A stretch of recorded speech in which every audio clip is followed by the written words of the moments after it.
One of the most important things a director can do is select the right play. Selecting a play can make or break a particular production. You select a good play or a play that you strongly believe in, then a lot of the other work, although it is a lot of work, can be much, much easier. So I'm just going to spend a few minutes here talking about the considerations a director needs to take into account when selecting a play to produce for his or her particular company.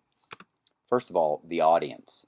You look at the pictures that are provided here up in the top left-hand corner, you think about that's Macbeth. Now, the audience that comes with Macbeth would normally be either high school students, college students.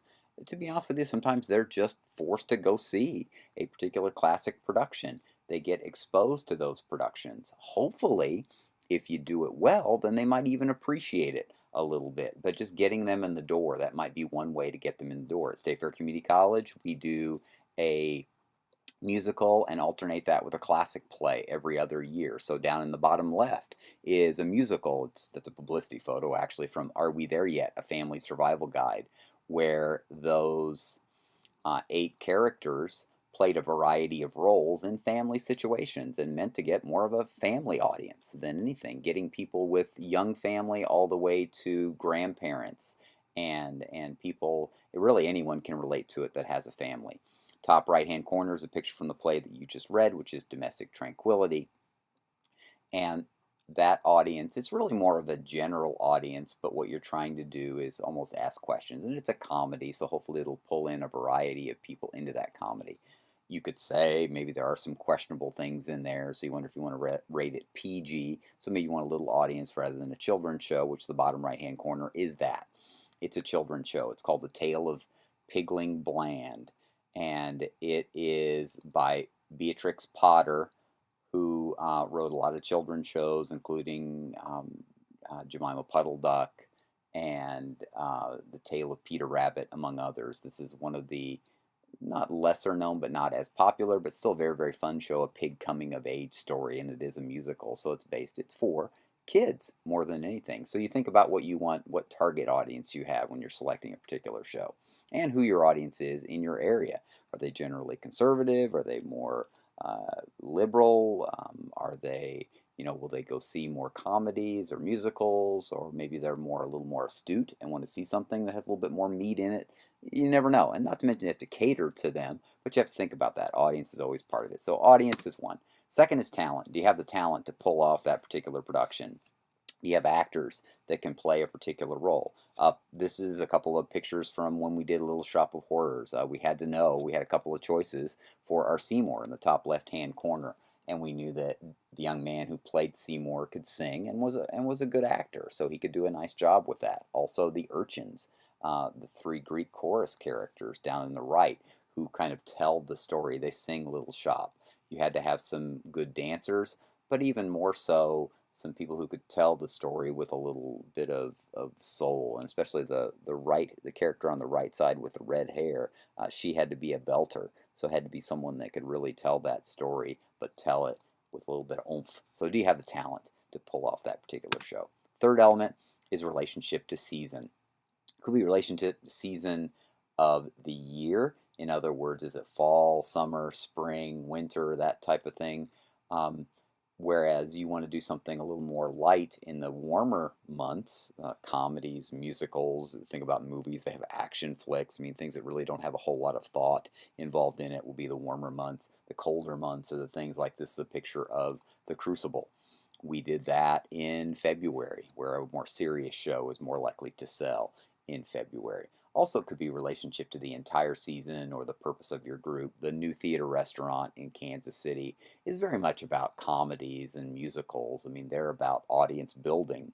They don't do a ton of shows that will have a lot of thought involved in it. They're there for dinner and entertainment, and that's it. And there's nothing wrong with that. It's just a different type of season that they set up. They're also about star power, what will work with, they've got older TV stars that come back and do things. So relationship to season is another element. Third element, director strengths and limitations. And one of the reasons why I put this picture up here, this is a picture called Out of Order, and it is a farce. It's a comedy, really a big physical thing. It's all about stereotypes is really what it is, and in a ridiculous situation, and the main character's trying to get out of that ridiculous situation.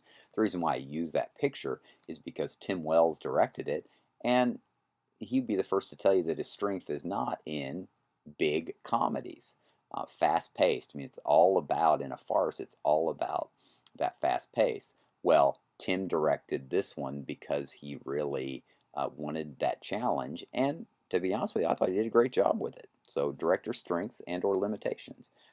I feel like I'm good with comedies with a little bit of with a touch of meaning in them, but also can do the farces. There's some other things that I'm not as good at. Big musicals is not something I will ever want to do, nor will do probably well. So director strengths and limitations.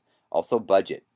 How much is it going to cost? I use this from Lend Me a Tenor just because you look at the costumes, and the costumes are, fairly expensive for this particular show. It takes place in the 1930s, Art Deco, so you're decorating everything to look like Art Deco.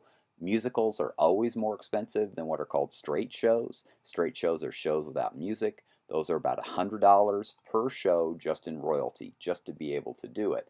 And then musicals are $400 per show. We'll get into some more differences later on, but budget is one. How much money do you have to do that show? One of the reasons why plays now have smaller casts is because it's a heck of a lot cheaper to pay 6 actors to do a show than 50 actors like they used to do in the old musicals of the 40s and the 50s. So budget is a consideration. Physical space. Where do you perform? Is it conducive to that particular type of show? If it's a more intimate than a traditional proscenium arts theater like the one at State Fair Community College, might not work for that. Would you want to take it to a different space? What is your physical space? Do you have limitations in your space of what you can or cannot do? All right, so physical space. The things that likes and dislikes. I threw these two up here because these are probably the two shows that I can't stand the most. I'm not a big fan of Grease. It's not something that I care for. Not that it's a bad show, not that it's not entertaining, not that it didn't get some reality TV in there with the auditions and all that kind of stuff on television, but I just don't like it. I just think, what's the whole plot of Grease? Well, you take the one decent character in the whole show, and you work all the way through to make her a dancing, brazen hussy. So, what's the message there? Slap on some leather, grab some cigarettes, and let's go. A High School Musical. Have no intention of seeing it, nor ever will. Not an insult to it, just not something that appeals to me. So if I don't like it, then I'm not going to do it.